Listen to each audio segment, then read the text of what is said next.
You are listening to the 90 Days Later podcast with Anna Charles, episode 106.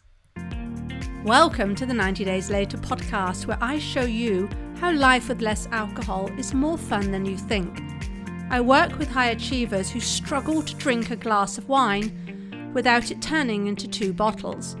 I'm the one they call when they want to take it or leave it.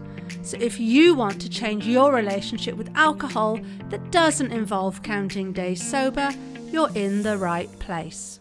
Hi all, and welcome back to the podcast. Right, I'm going to start today with a trigger warning, like they do with TV shows these days. Viewer discretion is advised. So listener discretion is advised.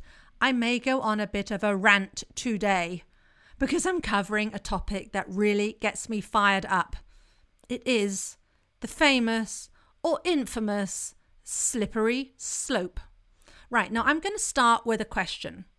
How often do you say something like, I don't want to get on the slippery slope, or once I'm on that slippery slope, all bets are off, or I'm afraid of getting on the slippery slope? Right, we have lots of versions here.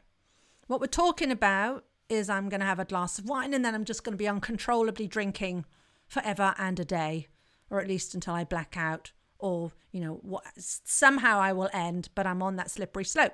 Now, is that you? If so, then today is going to be a jolt for the system, with love, of course. So what exactly is the slippery slope? People tell me it's where they started drinking, which is bad news because they know that once they start, they can't stop. There is a sense of helplessness in what they say, right? That we have to do all that we can do to avoid that slope, because once we're on it, we just have to let fate take its course. That the slippery slope, they tell me, is something to be feared and avoided at all costs. It's as though we walk around with this kind of sense of dread lurking in the back of our minds. Like we've got to keep a 24-hour watch on ourselves, especially, right, if we're going out with heavy drinking friends or whatever it is we say. Now, here's something I'm going to say. The concept of the slippery slope, it's really all or nothing thinking. And for more on that topic, check podcast episode 9. But the slippery slope is also our brains at work in a couple of their go-to areas, right? So firstly, how this shows up is our brain keeping things vague. Have you ever noticed the type of vague language we use when we have some sense of anxiety or fear, right? We can't quite put our finger on it, or, in ways that there's something out there that's making us feel bad.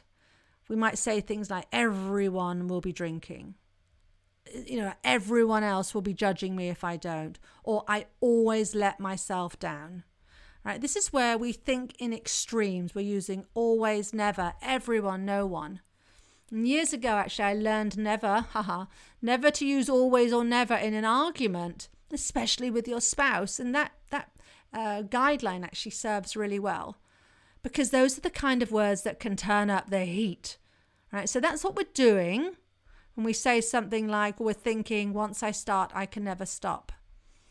So that's one characteristic of the slippery slope. The second is it's our brains catastrophizing. Right? This is all to do with our inbuilt negative confirmation bias. We expect things to go wrong far more than we expect things to go right. Right? This is all to do with evolution and survival. It's to keep us safe. It's to keep us not going out and changing how we do things. Our brain wants us to be cautious because that gives us a greater chance of not dying. Right? So if we say things like, yes, I've been on the slippery slope lots of times before, our brain is going to go to that as a learned experience. It's going to be something that we can drop easily into. Right? It's going to be, okay, yeah, here you go.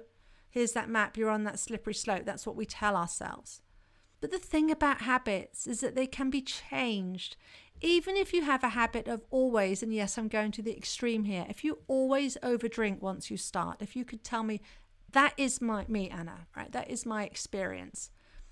It's still not a done deal, 100% done deal that will happen next time, because we have free will as adult humans. We can take decisions. We can take responsibility. We are in control of our destiny, wherever we start and wherever we find ourselves right now. So we'll have an ingrained habit until we don't. And if you've been listening to this podcast for a while, you'll have noticed that theme coming up, right? Especially in my client interview episodes, that things are the way they were until they aren't anymore. And we sometimes don't see it coming because there's not some line that we cross and go, da-da, here's the new me. We become the person we're becoming slowly over time. So we don't see it happening until we do. So I say all of that in case any of you are out there listening to this and you're beating yourself up for going on to doing all the catastrophizing, right, that you do about this slippery slope and all or nothing, right? It's how we're wired. There's no shame attached. But it is also not something that we just have to submit to. Once you become aware of it, you can change it. Now, the other thing you'll have learned on this podcast is that things don't just happen. Actions don't just happen from nowhere. We don't just drink. We're not just sitting around and all of a sudden we're drinking. We don't just pick up the glass. We don't just say yes to the drink. We don't just get in the car. We don't just sit down. We don't just read a book. Whatever we do, however we act, is always preceded by a thought about it. Even if we're not conscious of it, there is always something unfolding in our brain, as the science tells us, that introduces this suggestion of taking an action. Always. And that's where I will use the always word. So that's the first point of control that you have. You are the one deciding to do everything in your life, even if you're not aware that you are. I want you to think about the power. If you can harness that, you can tap into that, you can see yourself, right? And you can then be thinking and acting in a way that you want. Think how that would change your life. And just because you're not aware of all this right now doesn't mean you cannot learn. Now, right, let's go and talk very specifically about the famous slippery slope. And I am going to treat it as it really is a thing. Let's bring the slippery slope to life and let's stop it just being something that we talk about in a really scared, anxious way. So I want you to think about a child's slide, right, in a park. Think of a traditional one. There are steps up one side and then there is a slidey bit down on the other side. They may be a bit fancier than that these days. When I was young, they were all made from metal. Some of them were actually extremely high. But our eldest son was a bit of a daredevil, and when he was about 2 or 3, he loved climbing up the slide, right? He had little legs. He'd climb laboriously up to the top. And then he would essentially fling himself down the other side face first. My mum actually had a horror of this. And there was a period of time when she refused to take him to the park. I don't think her nerves could stand it. Anyhow, I want to offer, so we're thinking about this slide, right? The steps up and the slide down. I want to offer, there are 3 phases of the slippery slope. There's the getting on it, there's the being on it, and there's the getting off it, right? So we're thinking about the child slide. So firstly, there's the getting on it. Much as I was saying just now about an action not just happening until we have a thought about it, you don't just appear on the slide by magic. Right? You're not just there all of a sudden on the slide. You have to climb onto it. You have to climb up the steps to get to the top. Or I suppose you could walk up the slide too. Used to do that a lot when I was young. But in any case, there is some effort from you involved in getting onto the slide. And to be on the slide, you need to be nearest to the top, right, for really to get a slidey effect. So there really is some effort there. You're walking up, you're holding on the sides, you're stepping up foot by foot, you're placing your feet. There are a lot of actions involved in this. You are concentrating on going forward or not falling off, right? All those things. So I want you to think about this as the period before you overdo things with the drink, right? So you're out with your friends, and this is the period before you're on that slippery slope. You don't just go from being sober to drinking uncontrollably. There are steps in between. The decision to pour a drink or accept a drink or to pick up the drink or to go out and buy more wine, right? All of these are decision points, or these are things. I want you to think about these things as like you climbing up the steps. And you may start with, I'm not aware of any of these things happening, right? I mean, I just don't, Anna. Okay, that's fair enough. I want you to start to see them happening. Even if it's just the one thing. If it's just you notice when you're in the shop, here I am in the shop, I'm buying the wine. I popped out for the wine. Okay, I'm seeing that now. Right? We can build on that. And here's the value of that. Consider this. If you will be able to learn the skill of seeing these different thoughts and these different actions unfold, that's going to help you see you are in the process of climbing up the steps to the top of the slide. You are edging yourself nearer to actually being on the slope, on the slippery slope. And that at any time when you are doing this, you have the opportunity to back away. Just because you may be halfway up the steps to the slide, it does not mean you have to keep going. You can decide to walk backwards. Now, this may feel hard or awkward or scary. Right? You can't see where you're going. You have to look maybe over your shoulder. Maybe you're gripping the sides more, the rails more. It's going to feel unfamiliar. You might be clinging on a bit tighter. You may be worried about falling. This is just like if you're used to just going through with the drinking. Once I start drinking, I can't stop. Right? To stop and pause and to consider a new way forward is going to feel weird, and it may feel different and difficult, but it can be done. So that's the first phase. There's lots going on there, and there's lots of opportunity to direct yourself as to what happens. Right, so that's the first phase. The second phase is when we're actually on the slippery slope. So let's say we've climbed up the steps. We are on the slope. Right, we've got all the drinks. So you're up the steps, you've sat down, and now you're actually going down the slide. This is the point where we think, yeah, it's really inevitable now, right? I mean, we really think that's it. We're on the slippery slope. I've got my drinking head on. That was my particular favourite way of talking about it. I would say that all the time. Right, there's no stopping me now. I'm on the slope. But is that true? Let's first think about the concept of going down the slide, right? Physically going down the slide. Is it the same every time? There is what I will call the traditional way of going down a child's slide, where you sit on your bottom and you slide. There's my 3-year-old son, when he was 3-year-old, son's version, where you are face first and arms outstretched in front of you.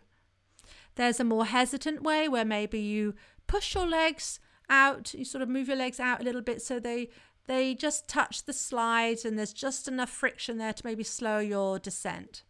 And then there's the full-on, I am super scared approach, where you might be gripping the sides with your hands and basically letting yourself down very, very slowly. You're not really sliding at all, right? You see that? And you can mix these up. If you're going down normally and fast and you think, oh, I want to stop. This is too fast. I'm going to crash. What do you do? Do you just sit there and say, okay, here I am. I just got to keep going. I'm going to crash and I'm going to hurt myself. It's inevitable. No, even children don't do this. You might push your legs out, or you might put your arms out and you might grip the slides. You could completely stop your descent. You use your limbs. You use the tools available to slow yourself down. So even when we are literally on a slippery slope, right, we're literally on a slide, there is no dead cert that we will just have to carry on sliding. And we for sure do not have to think like that in that kind of fatalistic way. It's the same is true when we're drinking. So even if you have accepted all the drinks, if you've metaphorically climbed to the top of the slope, top of the slide, and you're now making your way down, you're feeling out of control, you're not really aware of how much you're drinking, you're feeling annoyed with yourself, you can sense you're getting drunker, you can still do the equivalent of putting your arms or legs out. You still have the ability to stop the movement, even if it's in a teeny, tiny way. I'm going to offer it matters less what you do than that you see it's possible for you to do something. And the same is true with drinking. So then let's take it to the final phase. This is after you've been on the slide, after being on the slippery slope. Now, if you have fun on the slide, that's one thing. If you enjoy being on the so-called slippery slope and overdoing it, hey, that's okay. No judgment here. More drinks, as I say often, are not worse. They're not being the devil, not being naughty. And fewer drinks is not being saintly. If you like what you're doing, fine. But I'm going to suggest that maybe you don't, or at least not all the time, because that's why you're listening to me now. So if you get off the slide and you think, oh, I really didn't enjoy that. Right, I really want a different experience next time. Right, maybe you went down face first like my son used to, and you think, oh, I'm not going to do that again. I'm going to try it on my bottom next time. Or maybe I want to walk up the front of the slide instead of going the steps all the way to the top. So I'm only halfway to the top. Then I can spin and I can make my way down. I just do half of the slide. Right? Whatever it is, there are options for you to consider. And whatever your experience was and whatever experience you want next time, I want you to see you have decisions you can make in each phase. How you're going to approach an evening where there will be drinks, right? That's the stepping up the steps. How you're going to be when you're at the do and when the drinks are flowing. That's being, the potential of being on the slide. And then how you're going to talk to yourself and what you're going to learn after the fact, right? That's at the end of the evening. That's whether you just let yourself go down that slide uncontrollably, or that's maybe you saw what was happening and you just were able to insert one small change. If you just left the dregs in the last glass, you didn't polish the last glass off. That is changing. That is you saying, I'm not on that slippery slope. I want you to see that it's not a foregone conclusion that things will end as they always have.